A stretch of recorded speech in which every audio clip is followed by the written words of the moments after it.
Hello friends, మీరు ఇప్పుడు చూస్తున్న వీడియోని ఎక్కడ స్కిప్ చేయకుండా లాస్ట్ వరకు చూడండి.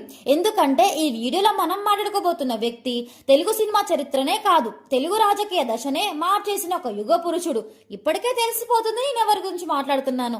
అతనెవరో కాదు, నందమూరి తారక రామారావు గారి జీవితం గురించి ఈ రోజు మనం పూర్తిగా ఈ వీడియోలో తెలుసుకోబోతున్నాం. చిన్న గ్రామంలో పుట్టి లక్షల మందికి దేవుళ్ళ మారి నటుడు ఎలా అయ్యాడు? సినిమాలో సూపర్ స్టార్ గా ఉన్న వ్యక్తి రాజకీయాలకు వచ్చి ఒక్కసారిగా అధికారాన్ని ఎలా దక్కించుకున్నాడు అన్ని వీడియోలో మనం క్లియర్ గా తెలుసుకుందాం. ఎన్టీఆర్ గారు 1923 మే 28న ఆంధ్రప్రదేశ్ కృష్ణా జిల్లా నిమ్మకూరు అనే చిన్న గ్రామంలో జన్మించారు. ఆయనది చాలా సాధారణ కుటుంబం. పెద్దగా ఆర్థిక పరిస్థితి కూడా ఏమీ ఉండేది కాదు. చిన్నప్పటి నుంచి ఆయన చాలా క్రమశిక్షణ గల వ్యక్తి. చదువు మీద మంచి ఆసక్తి ఉండేది. గుంటూరు ఆంధ్ర క్రిస్మస్ కాలేజీలో చదువుకున్నారు. సినిమాల గురించి అప్పట్లో ఆయన కలలో కూడా ఊహించలేదు. మొదట ఆయన ఒక టీచర్ గా పనిచేశారు. కానీ జీవితంలో కొన్ని సందర్భాలు మనల్ని వేరే దారిలోకి తీసుకెళ్తూ ఉంటాయి కదా, అలానే ఎన్టీఆర్ గారిని సినిమా రంగం వైపు తీసుకొచ్చింది. 1949లో మన దేశం అనే సినిమాతో ఆయన తొలిసారి తెలుగు తెరపై కనిపించారు.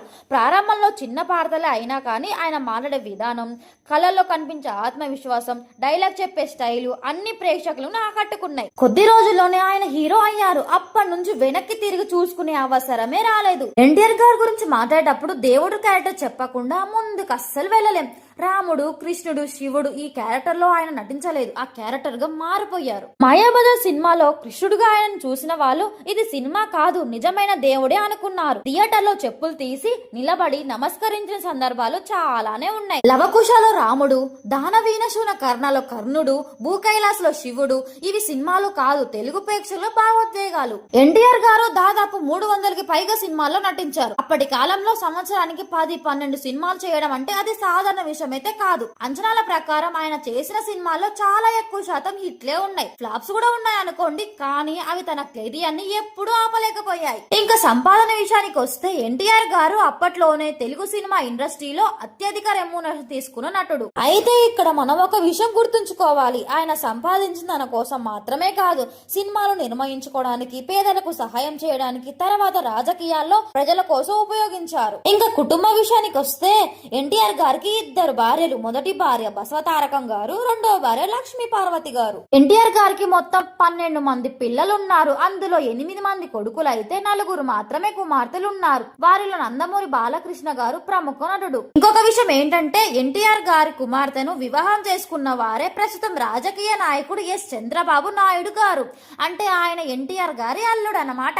ఇన్ని సంవత్సరాలు సినిమాల్లో అగ్రస్థాయిలో ఉన్న తర్వాత ఇప్పుడు ఆయన గురించి, ఆయనకు వచ్చిన అవార్డుల గురించి మనం ఖచ్చితంగా మాట్లాడుకోవాలి. ఎన్టీఆర్ గారు 1968లో భారత ప్రభుత్వం నుంచి పద్మశ్రీ అవార్డును, వివిధ సంవత్సరాల్లో 3 నంది అవార్డులను, అలానే 1988లో జీవిత సౌఫల్యానికి రఘుపతి వెంకయ్య అవార్డును అందుకున్నారు. ఇన్ని అవార్డులు తీసుకున్నా కూడా ప్రేక్షకుల ప్రేమే ఆయనకు పెద్ద అవార్డుగా మిగిలిపోయింది. అంతటి గౌరవం ఇచ్చిన తర్వాత కూడా ఎన్టీఆర్ గారు తనను తాను ఎప్పుడూ సాధారణ మనిషిగానే చూసుకున్నారు. ఇన్ని సంవత్సరాల సినిమాల్లో అగ్రస్థాయిలో ఉన్న తర్వాత 1982లో ఎన్టీఆర్ గారు ఒక సంచలన నిర్ణయం తీసుకున్నారు. ఇక సినిమాలో చాలు, రాజకీయాలకు వస్తారని ప్రకటించారు. అప్పట్లో చాలా మంది నవ్వుకున్నారు. కానీ 1983లో జరిగిన ఎన్నికల్లో తెలుగుదేశం పార్టీ కేవలం 9 నెలలలోనే 202 ఓట్లతో గెలిచింది. ఇది భారత రాజకీయ చరిత్రలో ఒక అద్భుతం. ఎన్టీఆర్ గారు ముఖ్యమంత్రి అయ్యారు. ముఖ్యమంత్రిగా ఆయన తీసుకున్న నిర్ణయాలు, 2 రూపాయలకే బియ్యం, మహిళలకు ఆస్తి హక్కులు, గ్రామీణాభివృద్ధి ఇవన్నీ ఆయనను ప్రజల గుండెల్లో నిలబెట్టాయి. మొత్తం 3 సార్లు ముఖ్యమంత్రిగా పనిచేశారు. చివరిగా 1996 జనవరి 18న ఎన్టీఆర్ గారు ఈ లోకాన్ని విడిచిపెట్టి వెళ్లారు. కానీ ఆయన పేరు మాత్రం ఎప్పటికీ మర్చిపోలేనిది. వెండితెరపై దేవుడిగా, ప్రజల జీవితంలో నాయకుడిగా 2 రంగాలలోనూ చరిత్ర సృష్టించిన పేరు ఎన్టీఆర్. మీకు ఈ వీడియో నచ్చితే లైక్ చేయండి, షేర్ చేయండి. ఇలాంటి మరిన్ని వీడియోస్ కోసం ఇప్పుడు నా ఛానల్ ని సబ్స్క్రైబ్ చేసుకోండి. మళ్ళీ ఇంకో వీడియోతో మళ్ళీ కలుద్దాం. Thank you for watching.